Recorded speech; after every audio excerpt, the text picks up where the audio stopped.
Beyoncé thought her life was on track, a successful career, a bright future, until the Rosewood Hotel turned her away because of her skin. That rejection didn't break her. It ignited something deadly. Digging deeper into the hotel's secrets, she uncovered a truth about its owner, Wilkes, a secret that could either ruin her or make her untouchable. Now, with everything on the line, Beyoncé faces a life-shattering choice: expose the truth and risk it all, or stay silent and let it destroy her. The clock is ticking. Will she make it out alive, or will it all come crashing down? If you're ready for more stories of courage, power, and the fight for justice, make sure to hit that subscribe button and turn on notifications. Don't miss a single twist in Beyoncé's journey. Your support helps us bring these powerful stories to life. So join the community and subscribe now. And let us know where you're watching from today in the comments below. We'd love to hear from you. It was an unseasonably hot afternoon in Atlanta when Beyoncé Williams, known in the business world for her sharp mind and even sharper instincts, made the mistake of walking into the Rosewood Hotel. The luxury establishment on Peachtree Street had long been a symbol of opulence, with its marble floors, gold leaf chandeliers, and crisp white linens. Yet, in all her years of navigating the world of high finance, Beyoncé never thought she'd come face to face with something she had only read about in history books: blatant racism. Beyoncé had always prided herself on her cool, collected nature. Born and raised in the heart of Atlanta, her parents had instilled in her a deep sense of pride in her heritage. Raised in Old Fourth Ward, she'd witnessed the evolution of the city, how the gentrification of neighborhoods like Sweet Auburn had reshaped the landscape of her community. From an early age, Beyoncé knew she was destined for greatness. A straight-A student at Spelman College, she had quickly become a force in the tech industry. At 33, she was already a billionaire, with a thriving tech firm specializing in cybersecurity. But on that hot afternoon, as she stepped into the Rosewood Hotel's marble lobby, Beyoncé didn't feel like a billionaire. She didn't feel like an executive. She didn't even feel like a woman who'd built an empire from the ground up. Instead, she felt small. The crisp, starched uniforms of the hotel staff greeted her with a disconcerting politeness. But there was something in their eyes, a flicker of doubt, that unsettled her. "How may I assist you, ma'am?" The concierge's voice was syrupy, too sweet to be genuine. "I'd like to book a room," Beyoncé replied, keeping her tone steady. She was used to the game of high society, always poised, always composed.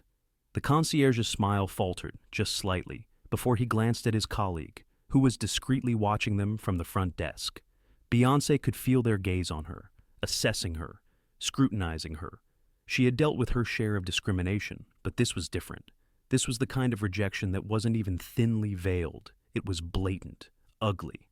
"I'm afraid our hotel is fully booked for the weekend, ma'am," the concierge said, his smile returning with a forced politeness. Beyoncé blinked, thrown off by the response. "There's no room?" "We're sorry, ma'am. You could check with other accommodations nearby." The words didn't just sting, they slapped her in the face. Beyoncé wasn't the kind of woman to back down from a challenge, but for a brief moment, her pride threatened to overtake her. She had grown up in Atlanta, seen its battles and triumphs, watched the changing phases of the city and its landscape. She had worked for every penny, every opportunity, and had built a reputation that was second to none. Yet here she was, being dismissed with nothing but a cold smile and a suggestion to look elsewhere. It wasn't the rejection that hurt the most. It was the realization that she was being judged not by her accomplishments, but by her skin. "I'll look elsewhere then," she said, her voice a smooth mask of calm. "Thank you." As Beyoncé walked out of the lobby, she couldn't shake the feeling of their eyes on her back. She could almost hear their whispered conversations, their judgments, echoing in the air. She could feel it in the pit of her stomach. This wasn't just about the hotel, it was about something much deeper. Her mind raced, heart pounding in her chest. Beyoncé had learned long ago to never let anyone see her sweat, but the sting of that experience had hit her harder than she expected. She stood on the sidewalk, just outside the hotel entrance, her hand clenched into a fist at her side. The world around her felt like it was closing in. But Beyoncé was not one to cower. Her life had been shaped by the resilience of black women who came before her, those who fought not just for a place at the table, but for the right to build their own. From her mother's strength to the powerful women of the civil rights movement, Beyoncé knew the power of standing tall, no matter what obstacles came her way. She pulled out her phone, dialed her assistant, and took a deep breath. "Get me everything you can on the Rosewood Hotel. I want their financials, ownership structure, everything. We're going to buy it." Her assistant's voice was hesitant at first. "Beyoncé, are you sure? I don't care what it takes. Get it done." And just like that, a seed was planted. What had started as a slight, a moment of public humiliation, would soon turn into something much larger. Something that would echo through the corridors of Atlanta's business world for years to come. As Beyoncé drove down Peachtree Street, the Atlanta skyline gleaming against the setting sun, her mind worked faster than ever before. She would make them regret the day they turned her away. She would rise above their petty prejudices, and she would own the Rosewood Hotel, not just for herself, but for every black woman who had ever been told she didn't belong. But first, she had to find a way to get her hands on the information that would make her dream a reality. And if there was one thing Beyoncé Williams had, it was a network. From the tech world to the boardrooms, she knew the right people, and she wasn't afraid to leverage those connections. As she turned onto I-75 South, heading toward her office near Midtown, Beyoncé knew that this was just the beginning. She would take on this fight with everything she had, and she would do it on her own terms. There would be no room for doubt, no room for hesitation, because she wasn't just going to buy the hotel, she was going to own it, and in doing so, she would send a message to everyone who had ever doubted her. Beyoncé Williams was a force to be reckoned with, and the Rosewood Hotel would be her victory. The sound of the ringing phone echoed in Beyoncé's office as she settled into her leather chair, the walls lined with accolades and framed degrees from Spelman College and her business ventures. Atlanta's skyline could be seen through her large office windows, tall glass buildings shimmering in the late afternoon sun. But today, Beyoncé wasn't admiring the view. Today, her focus was singular: the Rosewood Hotel. Her assistant, Michelle, had already sent over the first round of information: ownership details, financial records, and public filings. Beyoncé's mind moved quickly as she skimmed through the documents on her tablet. It didn't take long for her to piece together what she needed to do. The Rosewood wasn't just a luxury hotel, it was a part of a sprawling hotel chain owned by a group of wealthy investors, most of whom were nameless billionaires hiding behind corporate entities. The chain, headquartered in Charlotte, North Carolina, had been riding the wave of gentrification in major southern cities for years, bringing in big business while simultaneously pushing out the people who had made those cities home. Beyoncé scrolled through the names of the investors, many of them unfamiliar, but one name stood out: Warren Wilkes. He was listed as the majority shareholder and one of the key figures in the hotel chain's expansion across the South. His family's name was synonymous with old money in the region, and they had a long history of contributing to local campaigns, local charities, and local power. Warren Wilkes wasn't just a name. He was a symbol of the kind of entrenched wealth that had shaped the South for generations. But what Beyoncé knew that these billionaires didn't was that their old game was changing. The new wave of Southern entrepreneurs wasn't just rich. They were brilliant, driven, and unapologetically black. Her fingers hovered over the screen as she deliberated the best course of action. "I need a meeting with Wilkes," Beyoncé muttered to herself, her fingers tapping out a quick message to her legal team. She needed someone on the inside, someone with the right connections. She could feel the weight of what she was about to do pressing on her chest. This wasn't just about a hotel. It was about power, about reclaiming something that had been denied to her and to countless others like her for too long. Michelle's voice broke her focus. "Beyoncé, I've got your meeting with Lawrence coming up at 3, and the preliminary numbers for the Rosewood acquisition are in." Beyoncé leaned back in her chair, closing her eyes for a moment. Lawrence Turner was a Wall Street mogul who had been one of the first to recognize Beyoncé's talent in tech. They'd partnered on a few ventures over the years, and he'd made it clear that he believed in her vision. But today, this meeting wasn't about tech. It was about strategy. She needed someone with financial expertise, someone who could help her get through the legal red tape and figure out how to secure the funding. "Send them over, Michelle. I'll go over them during the meeting." The next few hours passed in a blur as Beyoncé finalized the details of her plan. Lawrence was punctual, as always, walking into her office with his signature crisp suit and confident demeanor. The two exchanged pleasantries before diving straight into the numbers. "Okay, Beyoncé," Lawrence began, glancing at the financial report on the table. "You know I'm all for shaking up the system, but this, the Rosewood Hotel, that's a big fish to fry. This isn't just a hotel, it's a legacy business for these people. You'll need a solid strategy to pull this off." Beyoncé nodded, her eyes focused on the numbers in front of her. "That's the plan. We're going to buy it, but we're doing it quietly. We don't want Wilkes or anyone else to know what we're up to until it's too late." Lawrence frowned, running a hand through his salt and pepper beard. "That's risky. If you're talking about buying a controlling stake, you're talking millions, more than you've spent on any single venture before. Are you sure this is the right move?" Beyoncé leaned forward, her gaze steady. "It's not just about the money, Lawrence. This hotel represents something bigger. I've built my empire from the ground up, but it's time for me to take on the people who've been holding us back. We've let them control the narrative for too long. This is about black ownership in a space where we've been excluded for decades. I want the Rosewood Hotel, not just because it's profitable, but because it's a symbol. We take this, and we show them we're not asking for a seat at the table anymore.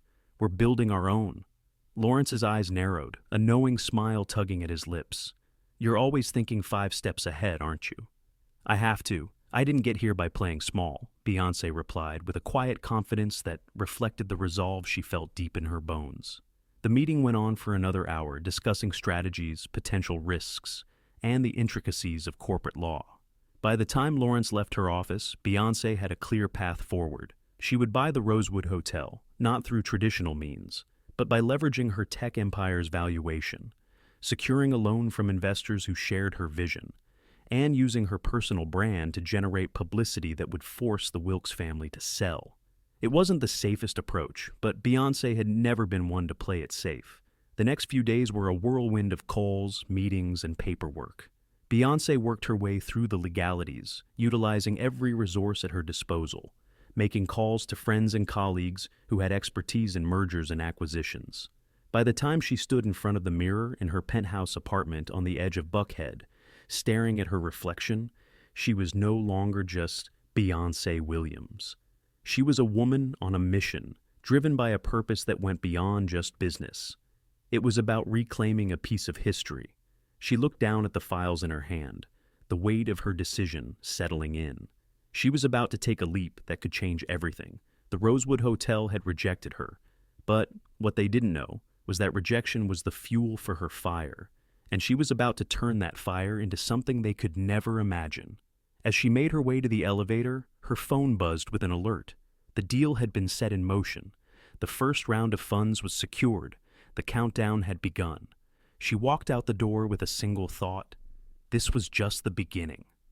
The sun had barely risen over the Atlanta skyline when Beyoncé Williams stepped into her office the next morning, determined and focused. Her phone buzzed incessantly, a stream of emails and text messages from her team, but she barely glanced at them. The world outside her high-rise building was bustling, the city waking up to another hot southern day. But inside her office, Beyoncé's mind was in a different place.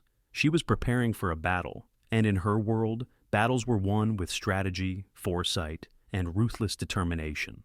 The news of her intent to buy the Rosewood Hotel had leaked to the press overnight. Headlines like "Tech Mogul Eyes Atlanta's Top Luxury Hotel" and "Billionaire Entrepreneur Plans Big Move in Southern Hospitality Industry" flooded her newsfeed. Beyoncé knew this was coming. The press could never resist a juicy story, especially when it involved a black woman shaking up the establishment. But this was more than just media attention. This was her chance to make sure the Wilkes family, the ones who had treated her like an outsider, felt the weight of their arrogance. Her assistant Michelle walked in with the morning's stack of reports and a look of cautious optimism. "Beyoncé, the investor round is going well. We've got interest from a few heavy hitters, people who want to back this deal, especially with your track record in tech. But, Beyoncé interrupted, not lifting her eyes from the screen where she was finalizing a strategy document. "Word's getting around. Some people are saying Wilkes won't back down without a fight. They're circling. And there's this, well, Rumor going around that they might try to take legal action to block the sale. Beyoncé's eyes flickered to Michelle, her calm demeanor unwavering. I'm not worried about that. Let them try. We're playing by the rules, and we've got the resources to handle any challenge they throw our way. Besides, what they don't know is that they're dealing with someone who's been playing chess while they were playing checkers. Michelle nodded, unsure of how to proceed. Okay, well, we have our first meeting with the potential investors this afternoon. It's going to be a big pitch. Do you want to run through it? Beyoncé leaned back in her chair, her gaze fixed on the city streets below. She could hear the hum of cars on I-75 in the distance, a constant reminder of the pulse of Atlanta, fast, vibrant, and unforgiving. She had been a part of this city's evolution since her childhood, but now she was about to leave her mark on it in a way no one had anticipated. Let's do it. I've got a few ideas I want to pitch to them, but I need to make sure we're aligned on the numbers. I want to make sure we have enough leverage to get this done. As Beyoncé prepared for the afternoon meeting, her thoughts began to drift to the first time she'd encountered a feeling like this, the feeling of being underestimated. Growing up in Old Fourth Ward, she had seen firsthand how people, especially women like her, were dismissed in boardrooms and businesses. She'd been taught early on that her intelligence was her greatest weapon, and while some people tried to talk over her or belittle her, they soon learned they had made a grave mistake. Her mother, Loretta, had been the strongest influence in her life. A lawyer and community activist, Loretta had always taught Beyoncé the value of standing firm, of never letting anyone tell you who you were or what you could achieve. You may be the only black woman in the room, Beyoncé, but that means they'll have to hear you, her mother had often said. And when you speak, make sure they feel it. Beyoncé had internalized those lessons, used them as the bedrock for her business empire. Now, as she prepared to disrupt the Rosewood Hotel's monopoly on Southern luxury, she felt her mother's words ringing in her ears. The investors' meeting that afternoon was set at one of Atlanta's poshest private clubs, the Commerce Club, in a glass tower above downtown. The skyline looked different from this vantage point, more distant somehow, as though Beyoncé had finally stepped into the world she had long dreamed of. The elevator ride was silent, the only sound the soft hum of the gears as they ascended. Michelle stood beside her, her face set in concentration, but Beyoncé remained calm. She had already envisioned this moment hundreds of times in her mind. The key was confidence, and that was something she had plenty of. As the doors opened, Beyoncé stepped into the sleek modern space, the polished floors gleaming beneath her black stiletto boots. The room was quiet, the energy palpable. Around the polished table sat several prominent investors, some black, some white, looking at her expectantly. She was the only woman in the room, but it didn't faze her. She was used to being the only one. It wasn't about being a woman. It was about being the right woman for the job. "Good afternoon, everyone," Beyoncé greeted, her voice smooth but commanding. She smiled, but it wasn't the smile of a woman who was here to please. It was the smile of someone who knew she belonged. "Thank you for taking the time to meet with me today. I'm here to talk about an opportunity that I believe will not only make us money, but will change the way luxury business is done in this city." She paused, letting her words sink in before continuing. "I'm talking about the Rosewood Hotel. As some of you may know, it's currently owned by a group of investors led by Warren Wilkes, a man who spent years building his empire on the backs of black communities that were displaced by his hotels, his businesses. But now, I'm here to turn that narrative around." She glanced around the room, watching as some of the investors exchanged glances. They were intrigued, and that was exactly what she wanted. "What I'm proposing is this," she continued. "We buy the hotel, not just as a property, but as a statement. We're going to show Atlanta and the entire South that the black community is not just a customer base. We're the ones who are going to own the future. We're going to revitalize this historic hotel and turn it into something that represents all of us, from the people who built this city to the people who are leading it into the future." The room was quiet for a moment, but it wasn't the kind of silence that meant doubt. It was the silence of people who were processing her vision. Beyoncé had always known how to speak to people, how to make them see things from her perspective. This was her moment, and she wasn't going to let it slip away. "Now, we can either sit back and watch other people make decisions about our city, or we can take control of our own destiny. I'm ready to make the Rosewood Hotel the center of black excellence, and I'm asking you to join me." One of the investors, a well-known real estate mogul named Samuel Johnson, leaned forward, his voice measured but intrigued. "And what exactly do you need from us?" Beyoncé smiled, a knowing gleam in her eye. "I need your trust and your investment. Together, we can make this happen." The deal wasn't sealed yet, but Beyoncé could already feel the energy in the room shifting. They were seeing what she saw, a chance to not just profit, but to make history. She was one step closer to owning the Rosewood Hotel. The morning after the meeting at the Commerce Club, Beyoncé woke up to a flood of notifications. Her phone buzzed relentlessly on the nightstand, a chorus of calls and texts from her legal team, her investors, and even a few from close friends who had caught wind of the Rosewood Hotel deal. But the one that caught her eye was from Michelle. "We got it. The investors are on board." Beyoncé's heart raced as she read the message. This was it, the beginning of everything she had set in motion. She had spent weeks putting the pieces together, carefully crafting the strategy, and now she was closer than ever to owning the Rosewood Hotel, a piece of Atlanta's storied legacy. But even as her pulse quickened with excitement, a wave of caution washed over her. The battle was far from over. Wilkes and his investors wouldn't go down without a fight. And Beyoncé knew that even with the financial backing she'd secured, the fight ahead would test her resolve in ways she couldn't yet imagine. She stood in front of her bedroom mirror, adjusting her silk blouse and smoothing out the wrinkles of her tailored pants. Her reflection stared back at her, not the billionaire tech mogul the world had come to know, but a woman with a fierce sense of purpose and a fire in her eyes that had been kindled by years of underestimation. Today, Beyoncé was scheduled to meet with her legal team and a group of advisors to finalize the first round of transactions. They were going to make an official offer for the Rosewood Hotel, and Beyoncé knew that once the ball was rolling, there would be no turning back. As she grabbed her leather briefcase and stepped out of her apartment on the top floor of a luxury high-rise in Buckhead, she caught sight of herself once again in the mirrored elevator doors. She had earned this. Every sacrifice, every sleepless night, every moment of doubt had brought her to this point. The city of Atlanta was hers for the taking, and no one would stop her. The conference room in the downtown law office was stark, filled with polished wood furniture and large glass windows that overlooked the busy streets below. Beyoncé's legal team had already arrived, and the table was littered with stacks of papers, charts, and spreadsheets. Michelle stood by the window, glancing at her phone, while the head attorney, Terrence Lewis, was reviewing documents in his usual methodical fashion. Beyoncé took a seat at the head of the table, her presence commanding attention. She knew the importance of this meeting. It was more than just about buying a hotel. It was about shifting power dynamics, about changing the landscape of the city and claiming a space that had been denied to black business owners for generations. "All right, Terrence, let's get down to it," Beyoncé said, her voice steady but full of authority. "We have a deal to put together. The investors are on board, so now it's time to finalize the purchase agreement and move forward with the acquisition." Terrence adjusted his glasses and nodded.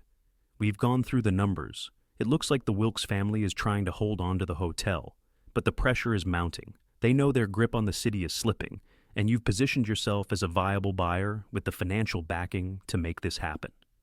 Beyoncé smiled, her mind already working through the next steps. "Good. But what are their moves? I'm sure they'll fight us every step of the way. I need to know exactly what we're up against." Her chief negotiator, Diana, spoke up. "We're already seeing signs that they're attempting to block the sale. Word from the grapevine is that Warren Wilkes is considering going public with a smear campaign, accusing you of leveraging your black business influence to outmaneuver the traditional white establishment. It's a dangerous tactic, Beyoncé. It could turn the public's perception against you." Beyoncé didn't flinch. She had heard this kind of rhetoric before. People love to call out black success as somehow less legitimate, as though it was always built on shortcuts or unethical practices. But Beyoncé had built her empire through sheer willpower, ingenuity, and hard work. No one was going to take that from her. "They're welcome to try," she said, her voice cold but determined, "but it won't work. This is about legacy, not just dollars and cents. The hotel has deep roots in this city, and I'm going to make sure it reflects the community that built it, not just a bunch of out-of-touch billionaires who don't care about this city or its people. We'll outwork them. And when it's all over, they'll realize they were on the wrong side of history." Terrence and Diana exchanged a quick glance, both of them impressed by Beyoncé's resolve. "We'll need to have a press strategy in place," Diana added. "If Wilkes does go public with his smear campaign, we need to be prepared with a response that flips the narrative. We can't afford to be caught off guard." Beyoncé nodded. "Let's get that set up, and make sure the investors are ready to back me up when things hit the fan. This isn't just about me anymore, it's about us." As the meeting continued, Beyoncé's mind raced. She had never been one to shy away from conflict, but this situation felt different. This wasn't just a business deal. This was a statement to the entire Southern elite that the Black community had arrived, that they had the power and the resources to claim what was rightfully theirs. She thought about the history of Atlanta, the way neighborhoods like Old Fourth Ward, Vine City, and Sweet Auburn had once been thriving Black communities, only to be gentrified and pushed aside as the city expanded. The Rosewood Hotel had always been part of that old guard, a symbol of luxury that had never truly been meant for people like her. But now that was about to change. Later that evening, Beyoncé took a moment to herself. She stood on the balcony of her penthouse, overlooking the glittering lights of the city. The sounds of downtown Atlanta, the distant hum of traffic, the chatter from nearby restaurants, the soft thrum of music from a bar on Peachtree Street, felt like the pulse of the city itself. This was her home. She had fought for it, clawed her way to the top, and now she was about to claim a piece of its history. Her phone buzzed again, a message from Michelle. "Wilkes is trying to get ahead of the press with his campaign. They're making moves, time to move quickly." Beyoncé didn't hesitate. She picked up the phone and dialed Michelle.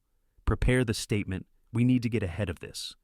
Within the hour, Beyoncé was preparing a public statement that would address the rumors before they could gain traction. She knew the media loved a good scandal, and the last thing she wanted was for Wilkes to control the narrative. She would speak on her own terms.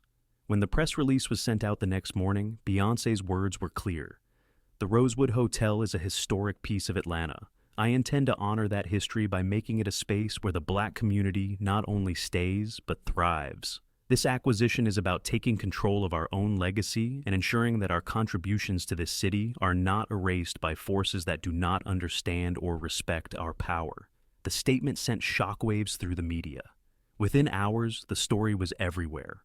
On the front pages of the Atlanta Journal-Constitution, plastered across social media, and discussed on local news broadcasts. Beyoncé's name was now synonymous with Black ownership, and the city was watching. But Warren Wilkes and his team weren't about to give up. Beyoncé could feel the pressure mounting. She wasn't just taking on a hotel, she was taking on an entire system, and the real fight was about to begin. The week following Beyoncé's public statement felt like a whirlwind, a relentless storm of media attention, negotiations, and growing tension with the Wilkes family. Every day brought new challenges, but Beyoncé thrived under pressure. She had learned long ago that the best way to move forward was to stay 2 steps ahead of her adversaries. And right now, her main adversary was Warren Wilkes, the owner of the Rosewood Hotel, who had made it clear that he wasn't going to let go of the hotel without a fight. By Thursday morning, the stakes were higher than ever. A new batch of media reports had surfaced, with Wilkes going public with accusations that Beyoncé's rise was a direct challenge to the city's long-standing power structures. In a fiery press conference, he accused her of trying to disrupt the legacy of the Rosewood Hotel, claiming that her acquisition was less about business and more about symbolic warfare. His words were sharp, designed to provoke and undermine Beyoncé's motives. But rather than back down, Beyoncé saw an opportunity.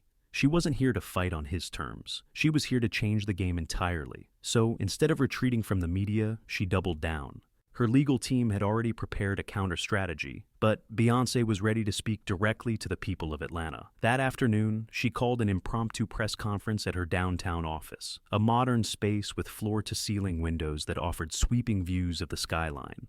When she stepped up to the podium, her posture was straight, her confidence unshakable. The reporters assembled before her had already begun murmuring in anticipation. "Good afternoon," Beyoncé began, her voice steady, her words carefully chosen. "I've heard the accusations coming from Mr. Wilkes, and let me be clear. This is not about personal vendettas or symbolic gestures. This is about justice, equity, and creating a future where the people of this city have control over their own destinies. She paused, letting the weight of her words settle in the room. The Rosewood Hotel, like many of Atlanta's historic landmarks, has deep ties to this city.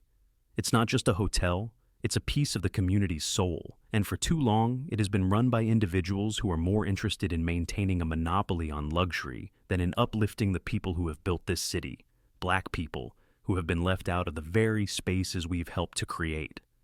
The cameras flashed as the reporter scribbled down her every word. Beyoncé had a way of commanding attention, of making people listen when they otherwise might tune out. She was speaking the truth, and it was the kind of truth that resonated deeply in a city like Atlanta, where Black culture, history, and influence ran through the veins of every street and neighborhood. "I'm here to change that," she continued. "I'm not here to tear down legacies. I'm here to build a new one, a legacy that includes all of us, from the corner stores to the corporate towers. A legacy that empowers the communities that have been marginalized for far too long. And I'm going to do that by making the Rosewood Hotel a symbol of what's possible when Black entrepreneurs take control of their own narratives." The reporters began shouting questions, trying to break through the force of her message.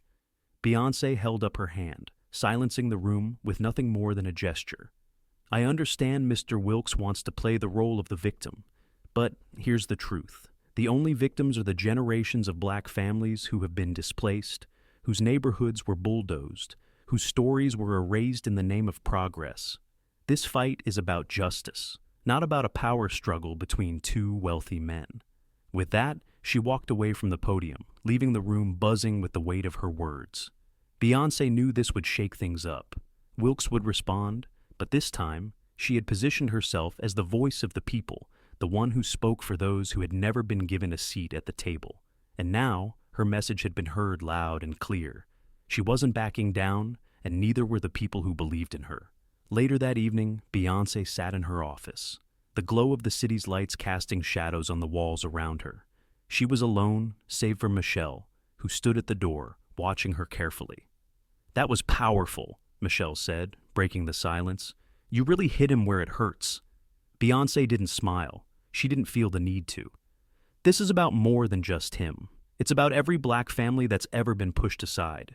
Every person who's been told they don't belong in spaces like the Rosewood. We're going to change that, Michelle. We're going to take that power back." Michelle nodded, but Beyoncé could see the weight of the situation pressing down on her assistant. "Do you think Wilkes will escalate things?" His response was already pretty nasty. Beyoncé leaned back in her chair, folding her arms as she considered the question. "He's going to escalate. He has no choice. He's made too many enemies in this city, and he's going to use every resource to try and stop me. But that's the thing, Michelle. I've been fighting all my life. People have tried to stop me, tried to tell me I didn't belong. But here I am, still standing, and I won't back down now." Michelle walked over and placed a hand on Beyoncé's shoulder. "I believe in you. You've got this." Beyoncé looked out over the city, her mind racing with the possibilities of what lay ahead. She wasn't just fighting for the Rosewood anymore. She was fighting for a movement, for a generation of Black entrepreneurs and visionaries who would take what was rightfully theirs. And with every step she took, she felt the weight of history pushing her forward. The next few days were a blur. Wilkes' team launched a media counterattack, flooding news outlets with reports that questioned Beyoncé's business practices, her qualifications, and her motivations. They painted her as an opportunist, someone who didn't truly care about the legacy of the Rosewood Hotel, but merely saw it as another shiny object to add to her portfolio. But Beyoncé refused to let the noise drown her out. Her legal team had already started preparing for the inevitable court battles, and behind the scenes, her investors were rallying behind her, offering more support with every passing hour. She wasn't alone in this fight, and she wasn't going to let anyone, or anything, stop her from claiming what was hers. The stakes were higher now. The Rosewood Hotel wasn't just a hotel, it was the symbol of everything Beyoncé had worked for, everything her community had been denied for far too long. And in that moment, she knew there was no turning back. This was her fight, and she would win. The tension had reached a boiling point by the time the first court hearing rolled around. Beyoncé stood in front of the courthouse in downtown Atlanta, her heels clicking sharply against the pavement as she made her way up the steps, her gaze focused straight ahead. Behind her, a sea of reporters and camera crews lined the street, their microphones and cameras pointing toward her as she walked. Beyoncé wasn't intimidated by the media frenzy. She had anticipated it. She had expected the scrutiny, the flashing lights, the invasive questions. But today wasn't about her. It was about the Rosewood Hotel. It was about history, culture, and claiming a rightful place in the world that had so often excluded black women like her from the table. She reached the courthouse doors, and as she stepped inside, the hush of the grand building surrounded her. The marble floors, the towering columns, the heavy wooden doors, all were reminders of the weight of tradition and power. The same tradition and power that had been built on the backs of people like her. And now, she was here to change it. "Ms. Williams, over here!" a reporter shouted, waving a microphone toward her. Beyoncé didn't pause. She walked on, ignoring the flashes.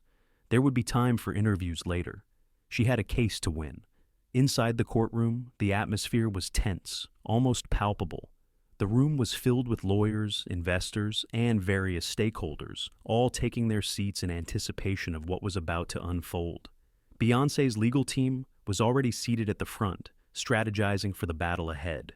Terrence Lewis, the lead attorney, nodded to Beyoncé as she walked in, a subtle sign of support. At the far end of the room, Warren Wilkes and his legal team sat, looking as composed as ever. Wilkes himself wore a tailored suit that screamed old money, his demeanor cool and detached. The contrast between him and Beyoncé was stark. He was the embodiment of the system she was trying to dismantle. An older, wealthy man trying to hold on to his power by any means necessary. And she was the future, a black woman determined to redefine the rules of the game. Beyoncé sat down at the table, her mind focused, her hands resting lightly on the surface. She had prepared for this moment for months, and now it was finally here. The opening arguments would set the tone for everything that followed. She knew this would be a long and grueling fight, but there was no other option. She had to win, for herself, for the black community, and for the city of Atlanta.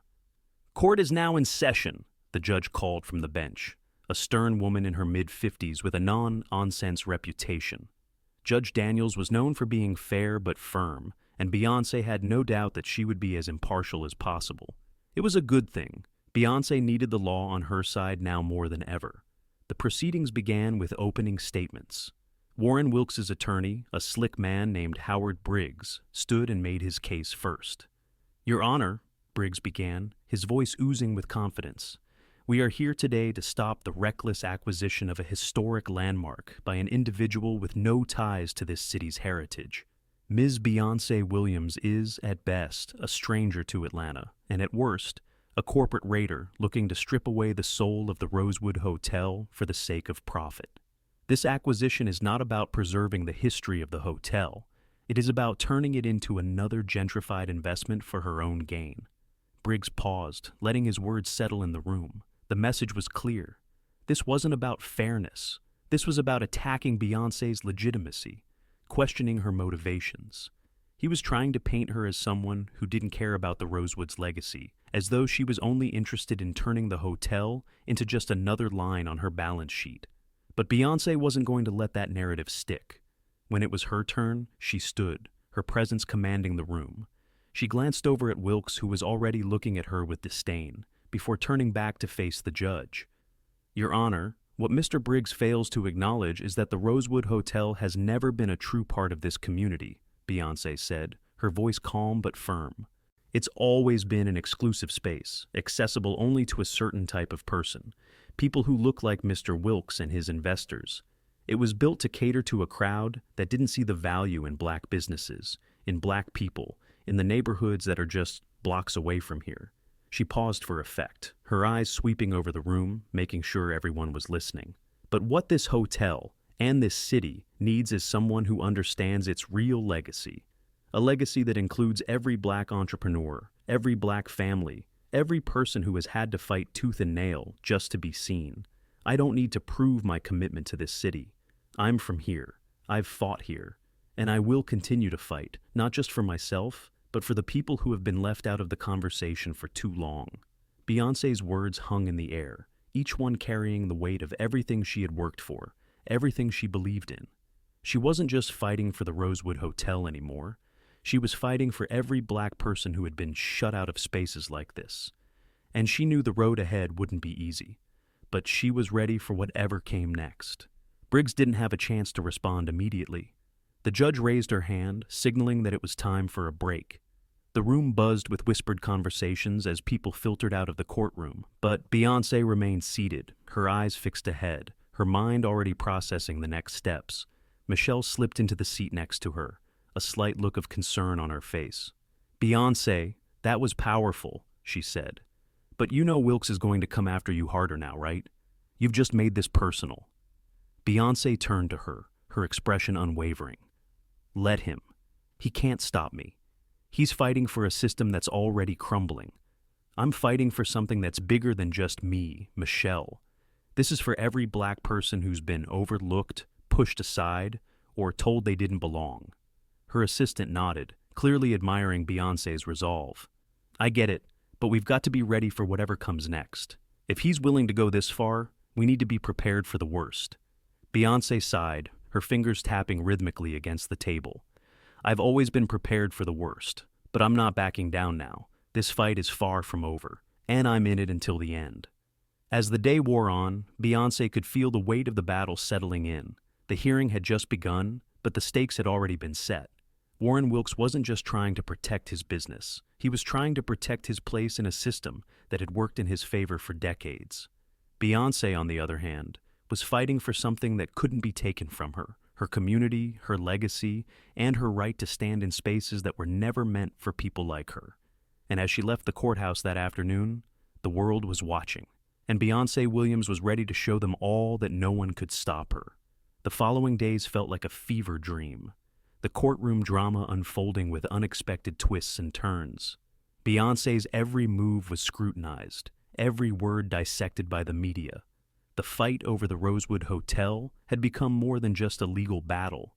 It had turned into a full-blown spectacle, with each side trying to claim moral superiority in front of a watching public.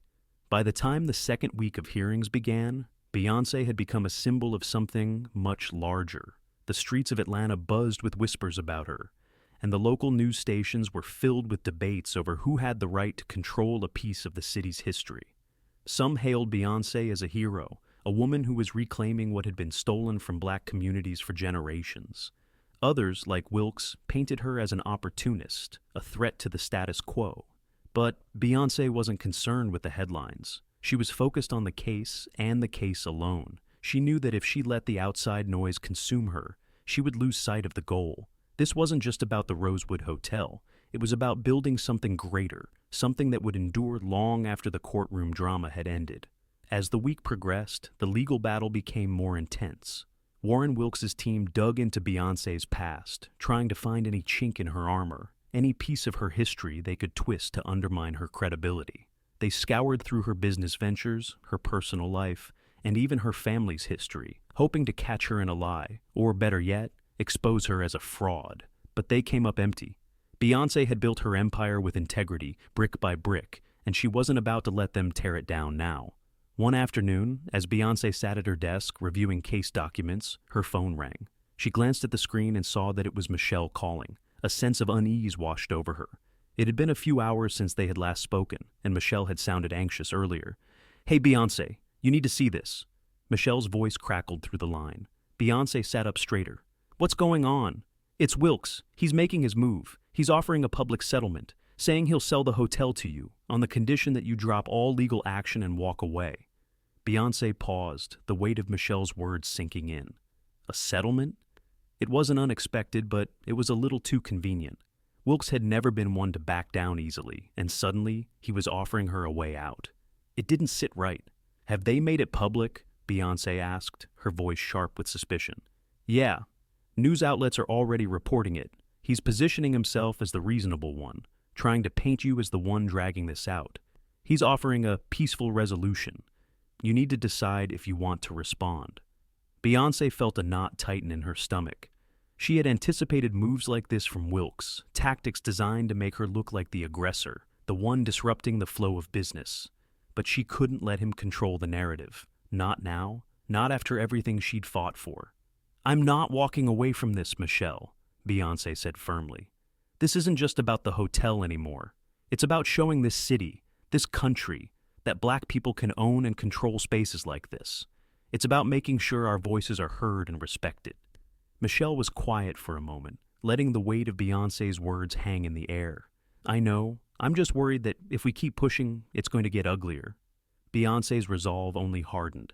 "Let it get ugly. I'm ready for whatever he throws at me. We're not backing down now." That evening, Beyoncé prepared her response. She was going to reject the settlement offer, not just because it felt like a trap, but because she had already come too far to walk away. The next morning, she called a press conference to address the public offer directly.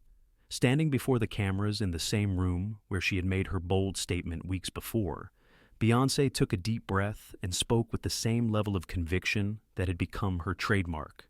"Good morning," Beyoncé began, her voice calm and measured. "I've heard Mr. Wilkes' offer.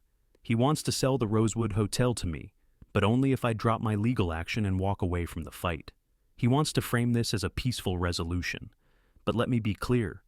This isn't just about buying a hotel. This is about power. This is about ownership. And if I accept this offer, I'm accepting that history will continue to erase the contributions of black people to this city. That we will always be on the outside, looking in." She paused, locking eyes with the cameras, letting the gravity of her words sink in. "I won't accept that. Not for myself, not for the people of Atlanta, and not for every black woman who has ever been told she doesn't belong in spaces like this. I am rejecting Mr. Wilkes' offer because I believe in something bigger than the Rosewood Hotel. I believe in the future of this city, a future where black people don't just own a seat at the table, but where we set the agenda. We are here to stay, and we are going to win." The room erupted in flashes as reporters scrambled to catch her every word. Beyoncé stood tall, unshaken by the storm of cameras and questions that followed. The rejection of the settlement had sent a clear message. She wasn't going anywhere. As the press conference ended and the last question was asked, Beyoncé walked out of the room with Michelle at her side. The decision had been made. Now it was time to move forward. The battle wasn't over, but Beyoncé had taken control of the narrative. She wasn't just a businesswoman anymore. She was a symbol, a leader, someone who was fighting for the future of a community that had been overlooked for far too long. That night, as Beyoncé sat alone in her office, reviewing the case once again, she received a call that changed everything.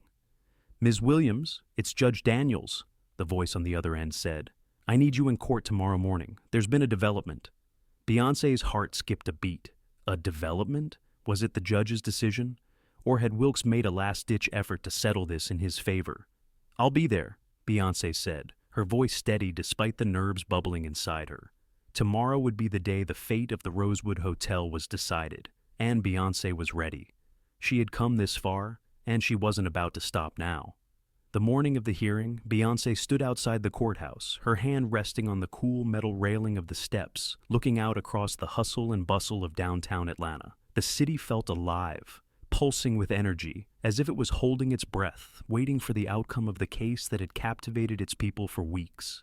From the bustling corner of Peachtree Street to the looming presence of the Georgia State Capitol, just a few blocks away, Beyoncé knew this moment was about more than the Rosewood Hotel. This was about reclaiming her space, her voice, and her right to exist in places that had always been designed for others.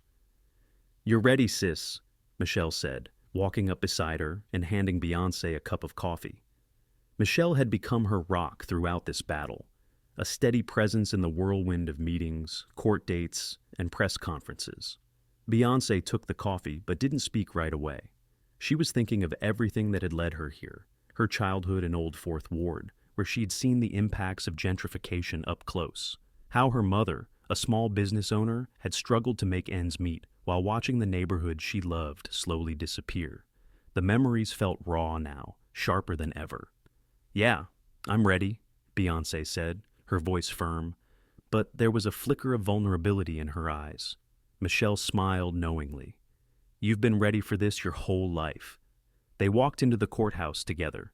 Beyoncé's heels tapping against the marble floors, each step echoing like a drumbeat of resolve.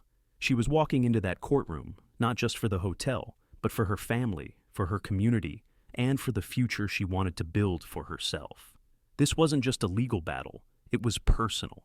The courtroom was already full when Beyoncé entered, the air thick with anticipation. The judge's gavel had yet to fall, but the tension was palpable. Wilkes and his legal team were seated on the opposite side, their faces stoic. But Beyoncé could see it in their eyes. They were nervous. They had underestimated her, thinking they could intimidate her into submission. But now it was clear that she wasn't backing down. Judge Daniels called the court to order, and the proceedings began. It was time. The first thing Beyoncé noticed was the shift in the atmosphere. After weeks of fighting in front of a public audience, the media was now absent from the room. This hearing would be more intimate, more consequential. It wasn't about who had the loudest voice. It was about who had the stronger case. And Beyoncé was ready to prove she was the one. Judge Daniels began by addressing both parties. "I've reviewed the documents, listened to the arguments, and now I need to hear from both sides one last time. This is it, folks. Make your final statements." Wilkes' attorney, Howard Briggs, stood up first. His usual polished confidence seemed to falter, just slightly, as he adjusted his glasses. The pressure of the moment was starting to show. "Your Honor, we are here to protect a historic asset, the Rosewood Hotel," Briggs began.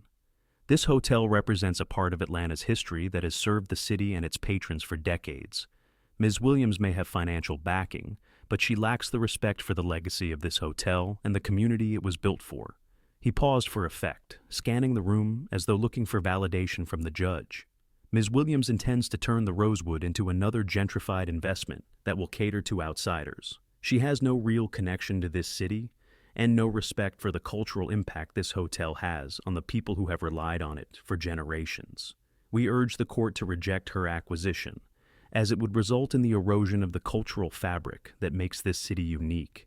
Beyoncé could feel the heat of the room turning. The attack on her character, on her ties to Atlanta, was something she had been prepared for, but the weight of his words still stung.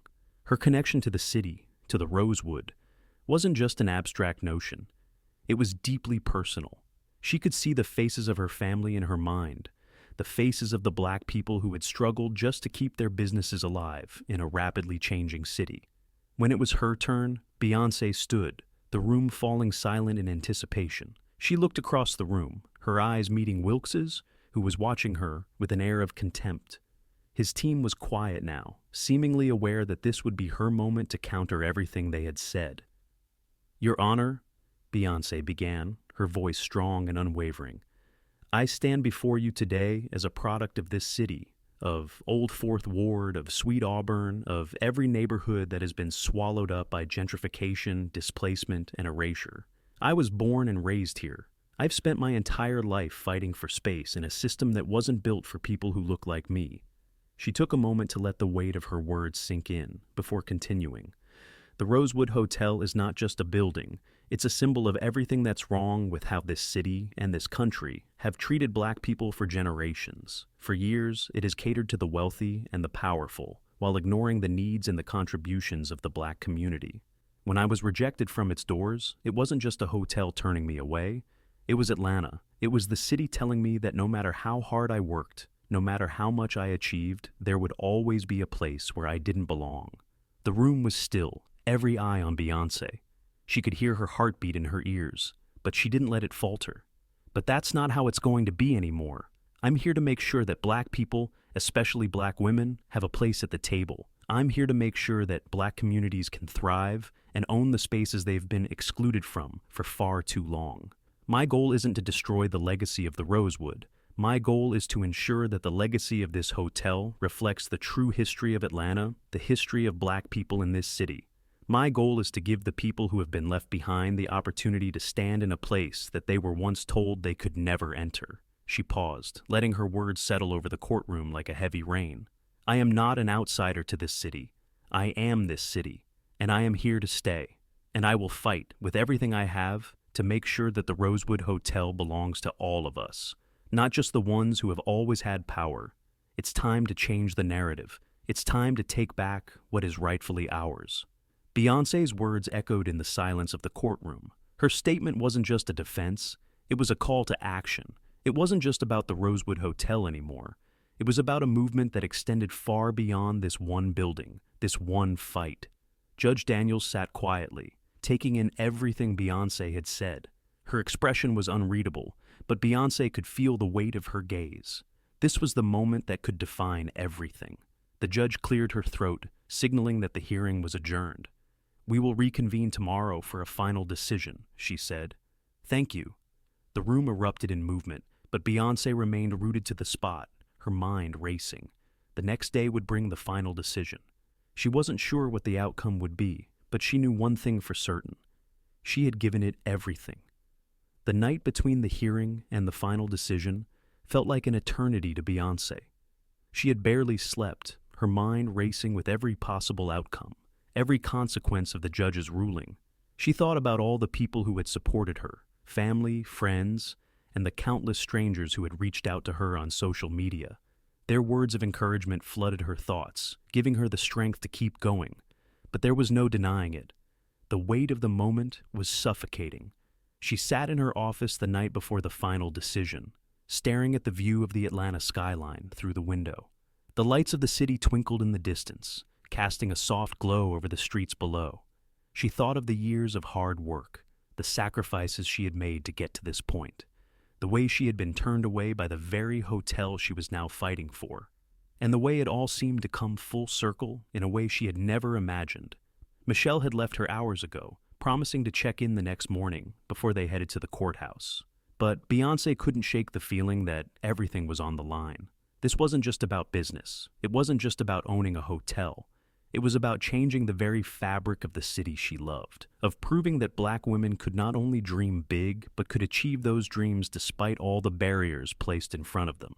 She thought about her mother, how she had worked tirelessly, how she had kept their family afloat in the face of so much adversity. Beyoncé had learned everything from her mother: resilience, strength, and the importance of holding your ground when the world tried to push you down. Her mother had never been handed anything, and neither had Beyoncé. Her phone buzzed on the desk, pulling her from her thoughts. It was a message from Michelle. "Check the news. Big update." Beyoncé's heart skipped a beat. She grabbed the phone and unlocked it, opening the news app. There, splashed across the top of the screen, was a headline that took her breath away. Wilkes Hotel Group faces backlash as allegations of mismanagement surface. The article detailed how Wilkes's company had been under investigation for mishandling funds, cutting corners on maintenance, and ignoring the well-being of its workers, particularly those who were Black and Latino. The timing couldn't have been worse for him. The public outcry was immediate. Beyoncé's lips curled into a smile, but it wasn't a smile of glee. It was the recognition of a shift in power. For the first time, Wilkes wasn't the one calling the shots. The very thing he had used to undermine her, the power of his wealth, his influence, was now crumbling under the weight of his own mistakes. Beyoncé took a deep breath and sent a quick message back to Michelle. "I'm going to the courthouse. We need to be there early." She knew that this wasn't just an opportunity to win. It was an opportunity to expose the deep-rooted issues in the system that had allowed men like Wilkes to control the city for far too long. It was a chance to show the world that the game had changed. The next morning, Beyoncé arrived at the courthouse well before the session was scheduled to begin. The anticipation in the air was thick, and the streets outside were lined with news vans and reporters. She could feel the tension, the weight of every eye on her as she walked through the courthouse doors, flanked by Michelle and her legal team. Inside the courtroom, the mood was different. The usual stuffy, tense atmosphere had been replaced by an almost electric energy. The news about Wilkes's company was already making rounds, and it was clear that the judge had taken notice. Wilkes's legal team was visibly shaken, their attempts to maintain their composure faltering under the pressure of the situation. Beyoncé sat quietly in her seat, her eyes fixed ahead, knowing that the moment had finally come. She wasn't just here to win the hotel, she was here to make a statement. And no matter what the outcome, she knew she had already won something bigger than the hotel itself. Judge Daniels entered the room, and the proceedings began. It was clear from the beginning that this session would be different. The judge's tone was firm, and she wasted no time in addressing the new developments. "I have reviewed the recent allegations against Mr. Wilkes's company," Judge Daniels began, her voice calm but pointed. "These claims are serious, and they shed light on practices that are both troubling and unethical. Given these new revelations, I am reconsidering the current standing of this case."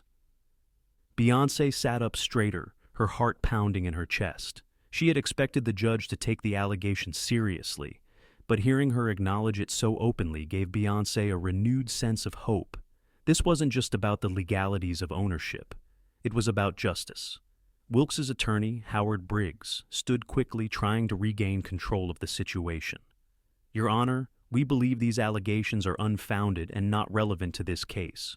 We request that the court focus solely on the legal ownership of the hotel and disregard these media reports." Beyoncé's lawyer, Monica Reynolds, was quick to counter. "Your Honor, these allegations are directly relevant to the integrity of Mr. Wilkes's business practices and his ability to operate this hotel in a manner that serves the community.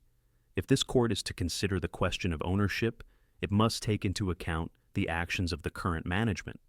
There was a tense silence as Judge Daniels weighed the argument. Beyoncé could feel the weight of her words, and the room seemed to hold its breath as the judge leaned forward. "The court will indeed take these allegations into account," Judge Daniels said firmly. "But beyond that, it is clear that this case is not just about the ownership of a property. It is about the broader question of who controls the spaces in this city and the community they affect. Ms. Williams's argument is not just one of business. It is one of access, equity, and justice." Beyoncé's heart raced. This was it, the moment she had been fighting for. Judge Daniels turned to Beyoncé. "Ms. Williams, you have made your case clearly and compellingly. I believe that your vision for the Rosewood Hotel aligns with the broader goals of this city, the integration and empowerment of Black communities in spaces that have historically been denied to them. I find your claim valid, and I will grant you the right to purchase the Rosewood Hotel." The gavel slammed down. Beyoncé's breath caught in her throat. She had done it. She had won. But more than that, this wasn't just a victory for her. It was a victory for every person who had been pushed to the margins. Every Black woman, every Black entrepreneur, every person who had ever been told they couldn't belong. As the courtroom erupted in applause, Beyoncé stood there for a moment, stunned. She had done what many had said was impossible. And now she was going to make sure the Rosewood Hotel, her hotel, would stand as a testament to resilience, strength, and the power of Black ownership. The sound of the gavel ringing through the courtroom echoed in Beyoncé's ears like the beat of a drum. The moment that had seemed so far away was now here, and it felt surreal. The weight of the victory hit her slowly, like the tide coming in, first a ripple, then a wave that swept through her entire being. She had done it. As the crowd erupted into applause, Beyoncé stood, rooted to the spot, unable to move at first.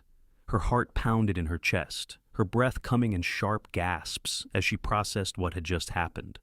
The judge's words rang through her mind, the truth of them settling deep inside her. "I find your claim valid, and I will grant you the right to purchase the Rosewood Hotel." Michelle rushed to her side, her face lit with an expression of pure joy. "You did it! You really did it, Beyoncé," she said, wrapping her arms around her friend in an embrace so tight it almost knocked the air out of her. Beyoncé laughed, the sound of it full of relief and disbelief.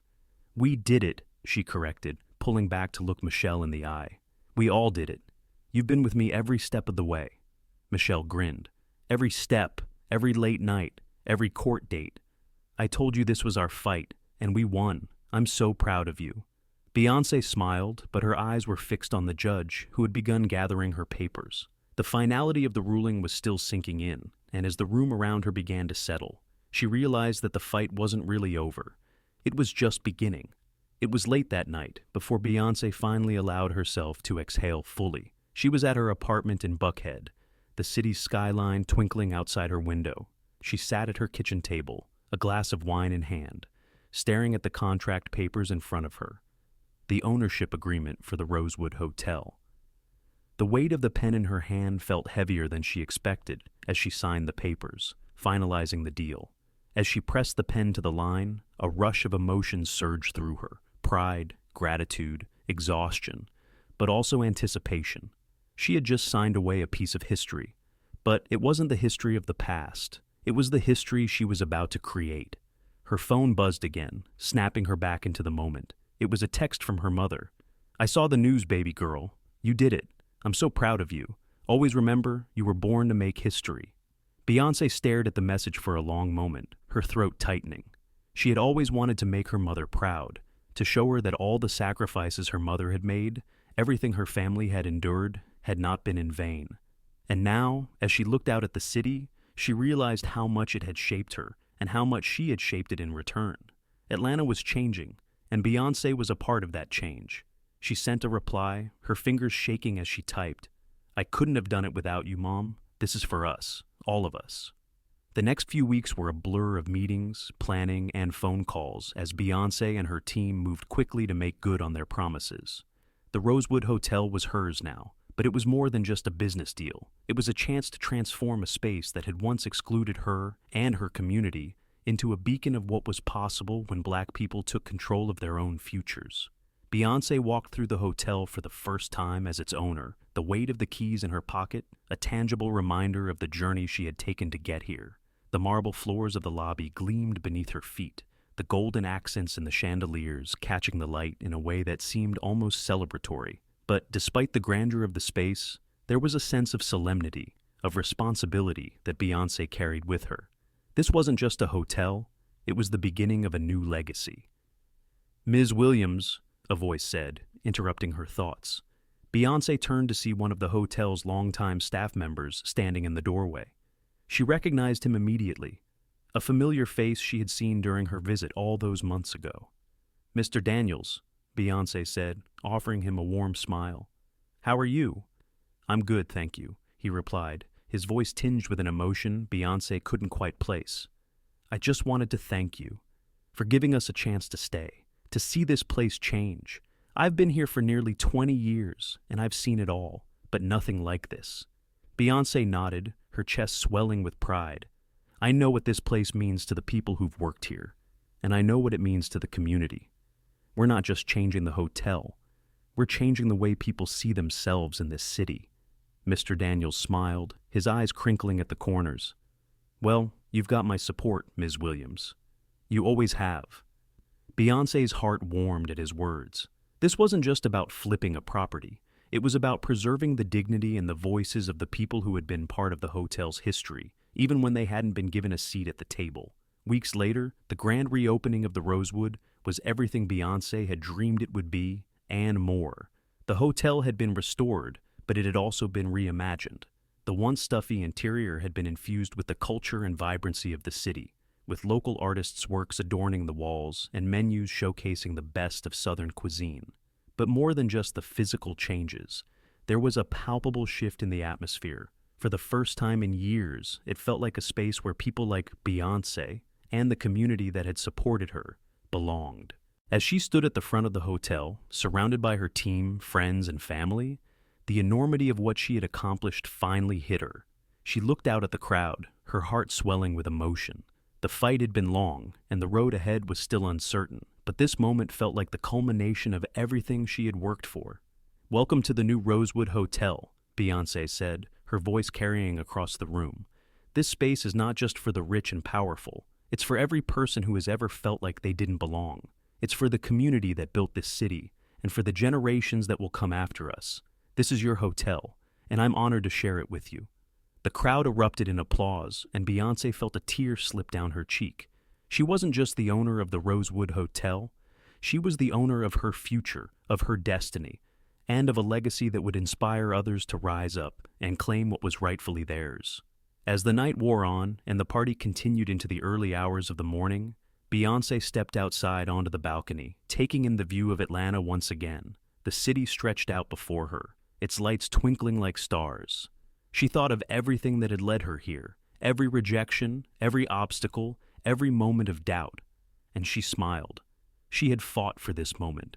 She had fought for a place where she, and people like her, could stand tall. And now, the Rosewood Hotel would stand as a monument to everything Black people had overcome, and everything they would continue to achieve. Beyoncé had not only claimed victory for herself, She had claimed it for the entire city of Atlanta, and she was just getting started. Thank you for following Beyoncé's incredible journey. If this story moved you, don't forget to like, share, and subscribe for more stories of power, resilience, and justice. Share your thoughts in the comments. Your voice is important. Let's continue to support and celebrate stories that truly inspire and empower us.